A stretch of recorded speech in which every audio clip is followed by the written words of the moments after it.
আসসালামু আলাইকুম ওয়া বারাকাতুহু। প্রিয় দিনী বোনেরা, কেমন আছেন আপনারা? আশা করি আল্লাহর অশেষ রহমতে আপনারা সবাই ভালো আছেন। বোনেরা, একটু শান্ত হয়ে চারপাশের পরিস্থিতির দিকে তাকিয়ে দেখুন তো। দুনিয়াটা কেমন যেন বড্ড অদ্ভুতভাবে বদলে গেছে, তাই না? হাতে একটা মোবাইল থাকলেই হলো। ঘন্টার পর ঘন্টা স্ক্রল করে নাচ গানের ভিডিও দেখা। ঘন্টার পর ঘন্টা অন্যের গীবত করা। অন্যের সাজানো জীবন দেখে হতাশ হওয়া। আর কথায় কথায় রাগ বা হিংসা করাটাই যেন এখনকার সবচেয়ে স্বাভাবিক নিয়মে পরিণত হয়েছে। আপনার কি কখনো মনে হয় না যে আমরা সবাই যেন একটা ঘোরের মধ্যে আটকে গেছি? আজকাল সমাজের দিকে তাকালেই বড্ড কষ্ট হয়। যে নারী যত বেশি নিজেকে প্রদর্শন করতে পারে, যে যত বেশি বেপরোয়া হয়ে সবার সামনে আসতে পারে তাকেই সমাজের চোখে ভাবা হয় আধুনিক বা স্মার্ট। আর যে বোনটি নিজেকে গুটিয়ে রাখে, আল্লাহর ভয়ে পর্দা করে, তাকে বলা হয় ব্যাকডেটেড। কিন্তু সত্যিই কি তাই? প্রিয় বোনেরা, একটা কথা সবসময় মনে রাখবেন, সস্তা জিনিসের পেছনে সবাই ছোটে। বাজারে সস্তা জিনিসের ছড়াছড়ি থাকে, কিন্তু দামি জিনিস মহামূল্যবান রত্ন সবসময় আলাদা থাকে, সুরক্ষিত থাকে এবং সযত্নে লুকিয়ে রাখা হয়। আপনি কি চান না হাজারো মানুষের এই সস্তা বীরে নিজেকে এমনভাবে গড়তে যেন আসমানের ফেরেশতারা আপনাকে নিয়ে গর্ব করেন? আপনি কি চান না আল্লাহ তাআলা স্বয়ং আপনাকে দেখে মুচকি হাসেন? আজকের এই ভিডিওতে আমরা শিখব, সবাই যখন গুনার এই বিশাল সাগরে হারিয়ে যাচ্ছে, তখন নিজেকে সবার থেকে আলাদা, উন্নত এবং আল্লাহর স্পেশাল বা ভিআইপি বান্দা হিসেবে গড়ে তুলতে হয়। আসুন আজ আমরা সেই মহামূল্যবান রত্ন হওয়ার পথটি চিনে নিই। প্রিয় দিনী বোনেরা, যখনই আপনি গুনাহ ছেড়ে ভালো পথে চলতে চাইবেন, তখনই আপনার মনে হবে আমি তো একা হয়ে যাচ্ছি। আপনার মনে হবে চারপাশে সবাই তো অনেক মজা করছে। আর আমি এই পথে একা হাঁটছি। কিন্তু জানেন কি, আমাদের প্রিয় নবীজি সাল্লাল্লাহু আলাইহি ওয়াসাল্লাম এই একাকিত্ব নিয়ে কি চমৎকার সুসংবাদ দিয়েছেন। তিনি বলেছেন, ইসলাম শুরু হয়েছিল অপরিচিত বা গুরবা হিসেবে, আর শীঘ্রই তা আবার অপরিচিত অবস্থায় ফিরে যাবে। সুতরাং সেই অপরিচিতদের জন্য সুসংবাদ। সুবহানাল্লাহ। একটু গভীরভাবে চিন্তা করুন তো বোনেরা, যখন কোনো আড্ডায় অন্য কারো গীবত করা হচ্ছে, অন্যের সম্মান নিয়ে হাসাহাসি করা হচ্ছে, আর আপনি সেই আড্ডায় তাল না মিলিয়ে চুপ করে সেখান থেকে উঠে এলেন। দুনিয়ার চোখে হয়তো আপনি আনস্মার্ট, আনসোশ্যাল, বোরিং, কিন্তু আল্লাহর চোখে আপনি সেই অপরিচিত বা শ্রেষ্ঠ মানুষ। আপনার এই উঠে আসাটা আল্লাহ তাআলার আরশ পর্যন্ত পৌঁছে যায়। স্রোতের দিকে তো মরা মাছও ভাসে, তাই না? মৃত মাছের তো কোনো শক্তি লাগে না, উদ্ভাবন লাগে না। পানি তাকে যেদিকে নিয়ে যায় সে সেদিকে ভেসে যায়। কিন্তু জীবিত মাছ সবসময় স্রোতের বিপরীতেই সাঁতার কাটে। এই ফিতনার যুগে, এই সোশ্যাল মিডিয়ার যুগে সবাই যখন স্রোতের গা ভাসিয়ে গুনাহ করছে, তখন আপনি যদি নিজেকে আটকে রাখেন তবে আপনি সেই জীবিত ঈমানদার। এই স্রোতের বিপরীতে হাঁটাই আপনার সবচেয়ে বড় মর্যাদা। আপনার রব সব দেখছেন। আর তিনি আপনার এই ত্যাগের প্রতিটি মুহূর্তের হিসাব রাখছেন। এখন প্রশ্ন হলো, আমরা কিভাবে নিজেকে এই স্রোত থেকে বাঁচাবো? কিভাবে নিজেকে সবার থেকে আলাদা করব? আজ আমি আপনাদের সাথে এমন ৩টি জাদুকারী উপায় শেয়ার করব, যা আপনার জীবনকে আমূল বদলে দেবে ইনশাআল্লাহ। প্রথম উপায়টি হলো আল্লাহর সাথে আপনার একটি গভীর গোপন সম্পর্ক তৈরি করা। মানুষের সামনে তো আমরা সবাই ভালো সাজার চেষ্টা করি। কিন্তু আপনার আসল পরীক্ষা হয় তখন যখন আপনি একেবারেই একা থাকেন। আপনার হাতে মোবাইল আছে, ঘরের দরজা বন্ধ। কেউ আপনাকে দেখছে না। চারপাশে মানুষ যখন অশ্লীল ভিডিও বা হারাম বিনোদনে মত্ত, তখন আপনি চাইলেই গুনাহ করতে পারেন। কিন্তু ঠিক সেই মুহূর্তেই মোবাইলটা দূরে সরিয়ে রেখে আপনি যদি অজু করে জায়নামাজে দাঁড়িয়ে যান, তবে সেটাই হলো আপনার শ্রেষ্ঠ রাত। অন্ধকারে যখন সবাই ঘুমে বিভোর, তখন আপনি উঠে তাহাজ্জুদের নামাজে দাঁড়িয়ে যান। সিজদায় গিয়ে আল্লাহর কাছে কেঁদে কেঁদে নিজের মনের কথাগুলো বলুন। বলুন, হে আল্লাহ, চারপাশের ফিতনা আমাকে গ্রাস করতে চায়। আপনি আমাকে রক্ষা করুন।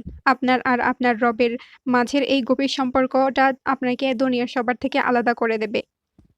এই গোপন আমলগুলোই কিয়ামতের দিনে আপনার নাজাতের সবচেয়ে বড় উসিলা হবে। দ্বিতীয় উপায়টি হলো নিজের জবান এবং চোখের হেফাজত করা। একজন উন্নত মানসিকতার মুসলিম নারী কখনো অন্যের প্রতি হিংসা করে না, কারো গীবত করে না। বোনেরা, আমরা কথায় কথায় কত মানুষের দোষ ধরি, কিন্তু একজন সত্যিকারের মুমিন নারী নিজের ভুলগুলো নিয়ে এত বেশি ব্যস্ত থাকে যে অন্যের ভুলগুলো ধরার সময় তার থাকে না। কেউ আপনার সাথে খারাপ ব্যবহার করলে রেগে না গিয়ে মুচকি হেসে তাকে মাফ করে দিন। এটি অনেক কঠিন একটি কাজ, কিন্তু এর পুরস্কার কত বিশাল জানেন?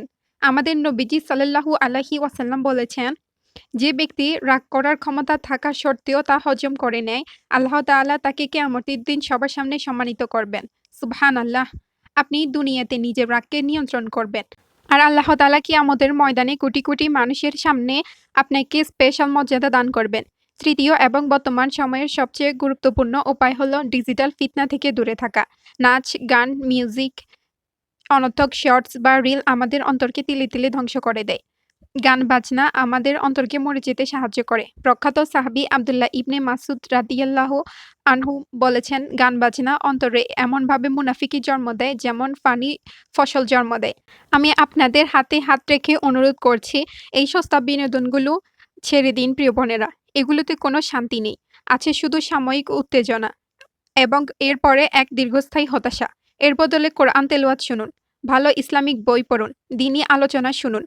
দেখবেন আপনার চেহারায়, আপনার আচরণে এবং আপনার অন্তরে এক অদ্ভুত প্রশান্তি আর নূর চলে আসবে। আপনি নিজেই অনুভব করবেন যে আপনি কতটা পবিত্র এবং আলাদা হয়ে উঠেছেন। প্রিয় দিনী বোনেরা, নিজেকে উন্নত করা মানে কিন্তু এই নয় যে আপনি সবার থেকে নিজেকে গুটিয়ে নিয়ে অহংকার করবেন। আমি তো অনেক আমল করি আর ওরা সবাই খারাপ। এমন চিন্তা যেন অন্তরে কখনো স্থান না পায়। বরং নিজেকে উন্নত করার মানে হলো আপনার আখলাক বা চরিত্র এতটাই সুন্দর হবে যে অন্য মানুষও যেন আপনার ব্যবহার দেখে মুগ্ধ হয়ে যায়। একজন প্রকৃত দীনদার নারীর ব্যবহার হবে সবচেয়ে কোমল। পরিবারের সাথে সময় কাটান। নিজের বাবা-মার সাথে হাসিমুখে কথা বলুন। ভাই-বোনদের সাথে সম্পর্ক রাখুন।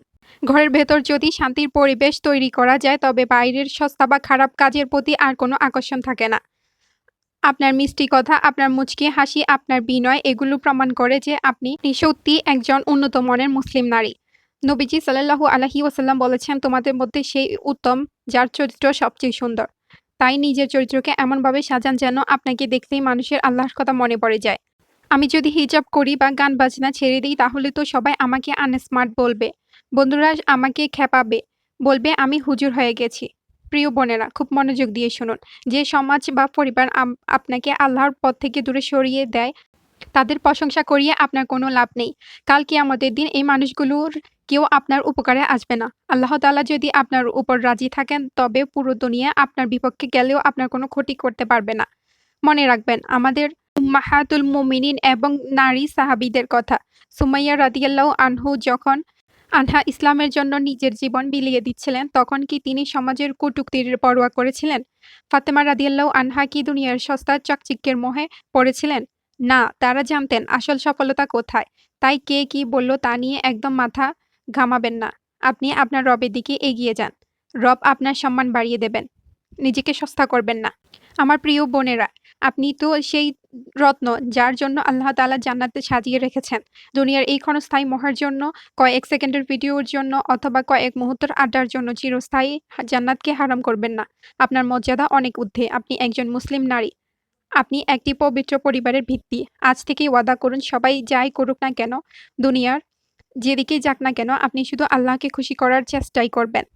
আপনি হবেন সেই স্পেশাল বান্দা যাকে নিয়ে আসমানে আলোচনা করা হয়। আসুন বোনেরা, আমরা সবাই মিলে আমাদের রবের কাছে একটু দোয়া করি। হে আল্লাহ, এই ফিতনার যুগে আমাদের মা-বোনদের ঈমানকে আপনি পাহাড়ের মতো মজবুত করে দিন।